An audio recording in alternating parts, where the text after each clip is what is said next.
এটা কি হলো? একদম এসে পায়ের ওপরটায় জেঁকে বসে পড়লো। ওরে বাবা, আমার পায়ের উপরে মানে কি জোর যার মুল্লুক তার, মানে এরকম পরিস্থিতি হয়ে গেছে।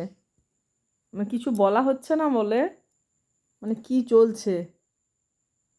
পাটা এসে একদম জেঁকে টিপে বসে গেল। ওকে বললাম যে এখানটায় বস, সন্ধেবেলায় ওইখানটায় বসবি না। তা সরিয়ে দিল সব, তাও তাকে সুন্দর করে বিছানা করে দেওয়া হলো না, সেখানে জেঁকে টিপে বসে গেল। এই শোন না রে জোজো, এই জোজো, কি বাবা কে যেন কাকে কি বলছে। বুবলু সরে যা, বুবলু সরে যা। তোকে টিপে দিচ্ছে নাকি? হ্যাঁ, এই দেখো পায়ে জেঁকে বসে আছে। আমার পাটা পুরো চেপা হয়ে গেছে বেটা। দেখ আমার পাটা, বাবা চিপে পায়ে লেপের উপরে, তা বলে লেপের উপরে কেউ বসে? বিছানা ইয়ে কর। আর তুই তো খেলনা ফেলনা এখানে নিয়ে এসে ভর্তি করেছিস। দেখি জোজোকে সরাই।